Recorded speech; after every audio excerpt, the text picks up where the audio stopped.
ассалому алайкум тамошобинони азиз, рӯзи ҳамагитон бахайр бошад. хушомадед ба канали рӯзномаи модари 8 фарзанд.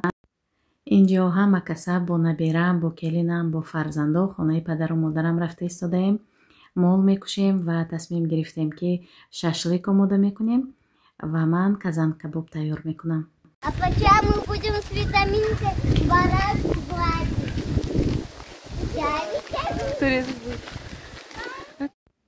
инҷо бошад устуҳое ки дар хонаи падару модарам кор карда истоданд, мола кушта доданд аз сабабе ки қассоб наёфтем.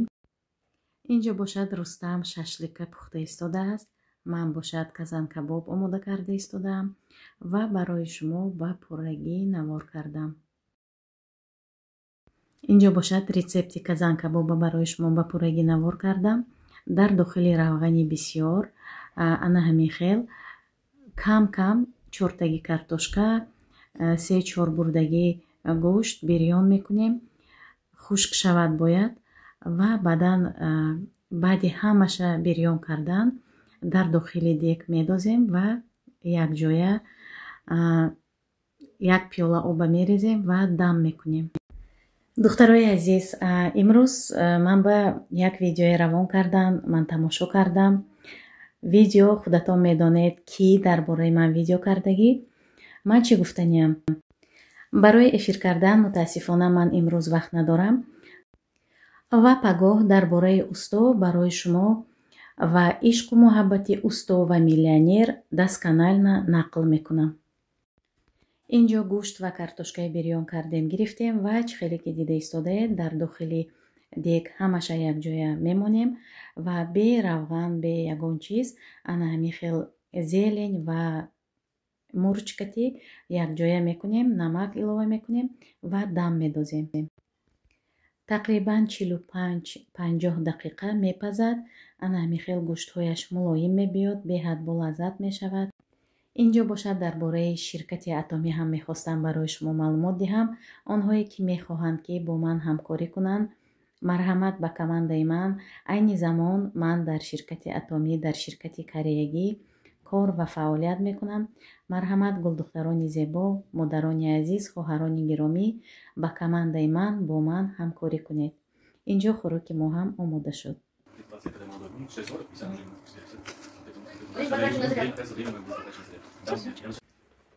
рӯзи ҳамагитон ба хайр бошад. духтарои азиз, имрӯз оиди хемохем барои шумо маълумот медиҳам. духтаро, хемохем аз 3 намуд гиёҳҳои растанӣ сохта шудагӣ. ягон намуд желатин ё ки жирҳои ҳайвонот дар дохили ин нест. сертификати ҳалол дорад ва знаки стандартии GMP дорад. духтарои азиз, айни замон хемохем дар тамоми ҷаҳон ҷои аввала мегирад барои мустаҳкам кардани иммунитет, барои ба кор даровардани гормонҳо. ба хотири ҳамин барои заказ танҳо ба коргарони ширкати атомӣ муроҷиат кунед. ин маҳсулот танҳо дар давлати Корея истеҳсол карда мешавад. ҳозиро имрӯзҳо дар сайтҳои пиндодову дигарҳо беҳад зиёд шудагӣ ин чиз. пиндодо ин сайти Китай ҳаст духтаро. барои ҳамин аз он ҷо харидорӣ мекунед, ягон результат намебинед. барои заказ ба ватсапи ман нависед духтарои азиз. нархи хемохем 8800 рублей. доставка ба ҳамаи шаҳрҳои Россия. ба Тоҷикистон доставка дорем. доставка ройгун аст, яъне бепул ҳаст духтаро. марҳамат заказ кунед ва онҳое ки мехоҳанд ки дар ширкати атомӣ бо мо дар командаи ман кор ва фаъолият кунанд, марҳамат ба ватсапи ман нависед. якҷоя кор мекунем. ширкати атомӣ ширкате ҳаст ки духтаро дар ҳақиқат дорои маҳсулотҳои беҳтарин аст, дорои маркетинг плани озод аст. марҳамат нависед, кор мекунем ва ба маошҳои баланд якҷоя мебароем. Это наконец-то свершилось. В Атоме появился новый бат специально для мужчин, для мужской силы. Называется он Атоми Красный Женьшень и Бисури Кинг. Бисури Кинг по-другому еще называется Леспедеза Куниата. Этот БАД предназначен для мужчин за 35-40 лет для повышения сил, для повышения либидо, для повышения самочувствия. Он помогает снять усталость и восстанавливает мужскую энергию. Этот БАД прописан всем в нашем современном сообществе, кому уже за 35 лет. Очень рекомендую. В одной упаковке 30 таких пакетиков на один день. Одна упаковка рассчитана на 1 месяц. Стоит около $60, там плюс-минус стоимость доставки. Очень рекомендую. Сегодня речь пойдет о триактивном кальции от компании Atomy. Почему же он назван триактивным? Потому что здесь содержатся 3 активные формы кальция. Первая форма – это растительный кальций из красных водорослей Исландии. Вторая форма – это цитрат кальция, который предназначен для легкого усвоения и переваривания. И третья форма – это сывороточный кальций. У него высокая скорость усвоения организмом. Также здесь содержатся магний, кальций, витамин К, медь, марганец и магний. В одной вот такой вот упаковке содержится 180 штук по 800 мг каждый.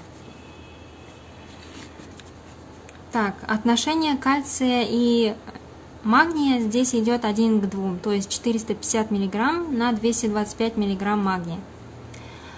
Зачем же нам нужен именно вот этот вот комплекс триактивного кальция? Он нормализует свертываемость крови. Также он нужен нам для костей и суставов. То есть это является профилактикой остеопороза. Также он нужен для нормального функционирования нервной системы. Защищает от свободных радикалов. Также он подойдет тем, у кого, к примеру, идет нехватка витамина D, К, меди, магния или кальция. То есть он очень хорошо подойдет нашему организму из-за именно своего состава 3 активных видов кальция. Данный кальций доступен к заказу.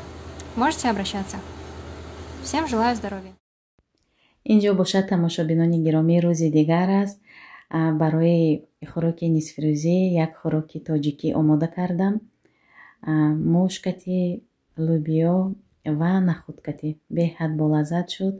барои онҳое ки хӯрок истеъмол карда истодаанд иштиҳои таом, барои мо низ дар ҳамин ҷо влоги имрӯзаи мо ба охир мерасад.